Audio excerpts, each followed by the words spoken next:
Adipurush, a cinema, a film, a piece of art, a film based on fiction, a film based on history, a film based on nothing, actually a film or a work of disaster.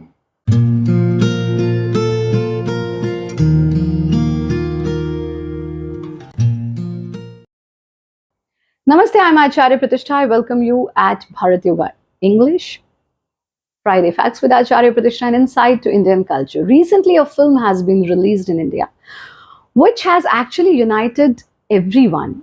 If we look at our history, we have always two opinions about everything, whether we call it positive or negative, whether we call it in favor or not in favor, whether we call it left wing or right wing. But this is a film which has actually united everyone, and everyone has one opinion. Oh, what is it?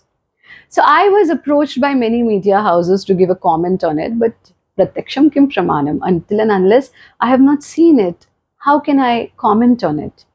So yesterday, after yoga day was over, I got some time and I thought I should watch this movie because so many media houses are asking for my comments on it, and this and so much is happening on this movie. I thought it might be a piece of art with some creativity, because creativity is the essence of art. So let's see what exactly it is.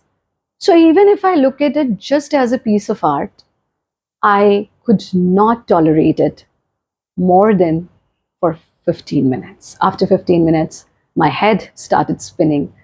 And very unfortunately, I have to say, even as a piece of art, it is a disaster. So let's begin our analysis to Adipurush.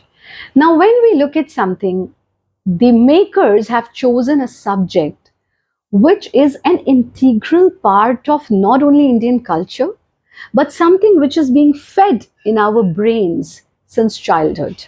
If we look at it as a story, so Ram Katha, story of Ram, is a story which every child hears as the first thing in our Indian culture.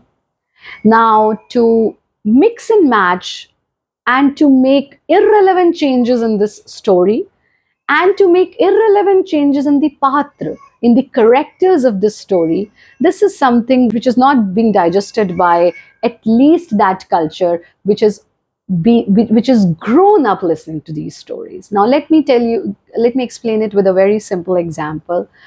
As you all know, my education is in the fields of yoga, Indian classical dance, classical music, and Indian culture. So I've studied that. And when in my final year, when I had to give my exam performance, I chose the lines from Ramcharitmanas and several parts of Ramcharitmanas. So when I was prepared with my script and I was prepared with everything, we had some amazing music directors who don't belong to Sanatan Sanskriti, and even those music directors could actually put these lines from Ramcharitmanas in the exact musical note, that is the note of Chaupai. Sang sakhi sab subhag sayani गावहि गीत मनोहर bani. They told me that they are so mathematically fit that we cannot fit it to any other music rather than taking this traditional Chaupai music. And the effect of it was such that when we presented that performance, because that music is so much deep into our hearts and our mind, that audience went crazy with that performance. And of course, I won the gold medal, but it shows that each and everything in Ramacharitmanas and even in Valmiki Ramayana and in Ram Katha is so relevant to people, and people can actually relate to it so easily that if you make any amendments in the story or you make any amendment with the characters, it is not going to work and it will be considered as a disaster. Now, even if we ignore this cultural part and we just look at as a film or as a piece of art, and for any piece of art, the basic essence is creativity. Without creativity, no art piece can ever be prepared. Absolutely. But we have to use our creativity within the boundaries of an art form. If you're using creativity in the Kathak style, you cannot go out of the boundaries of Kathak. You fill all the colors you want, but within the boundaries of that art form. If you're doing creativity in Bharatnatyam, you cannot go out of the boundary or the outline of Bharatnatyam. You can do a lot of creativity within those boundaries. So same way, if you look at Abhinay, Abhinay is of four types.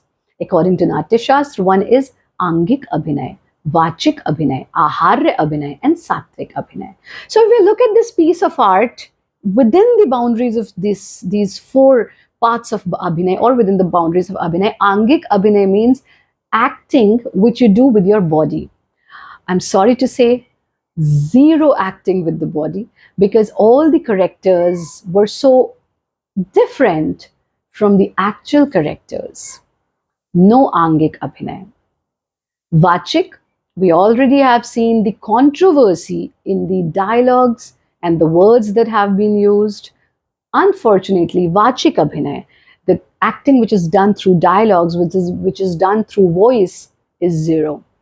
Third is Aharya, the costumes. Sita costumes were absolutely not Sita costumes. Ram costumes were just not Ram costumes. Ravan costume was not at all a Ravan costume. And even the golden Lanka, which is known as Swarna Lanka, is shown black. Ravan, who is a Gyani, who is a Brahmin, who is a Gyani. And the only problem with Ravan was his ahankar, his ego.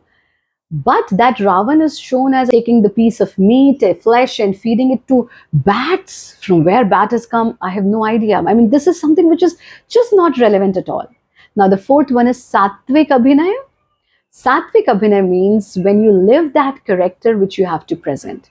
So even if you look at the traditional India, even today we have Ramalilas, and even in short, very small towns we have Ramalilas, and Ramlila simply means one who is playing Ram's character used to live a sattvic life, a life like Ram for at least 15 days, used to sleep on floor, used to eat sattvic meals, used to think sattvic thoughts. So that much of purity is required even to play that character. And in this film, Satvik Abhinay is anyway not present in today's cinema jagat. But if you look at the Vachik Abhinay, the Angik Abhinay, and the Aharya Abhinay, it is simply zero and a work of disaster and nothing else. So I would, just to conclude, I would say, if you wanted to make a replica and take, I call it choreography. Choreography is something which is original. Choreography is, I have stolen something from Avengers, I have stolen some parts of Harry Potter, and I have stolen some parts of X-Men and so many other Western movies, and I have tried to make my own movie. Why you did not take any fictional story? Why you couldn't take fictional characters? Makers of the movie are saying, no, we are inspired by Ramayan. Why you are inspired by Ramayan? Let me tell you why you are inspired by Ramayan, because you know that Ramayan is something which is in the heart and heads of Indian people, and they would definitely spend their money to come and watch your movie at least once. So it is clear frauds that you have made to your own people.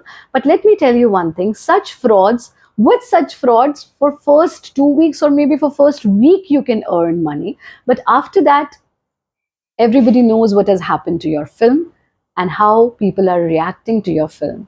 So my suggestion, instead of making amendments with the history, it is always better to be more creative, and instead of doing choreographies, do choreographies. Choreography means stealing somebody else's work of art, stealing something from others. Choreography, you make a choreography and create something which is yours.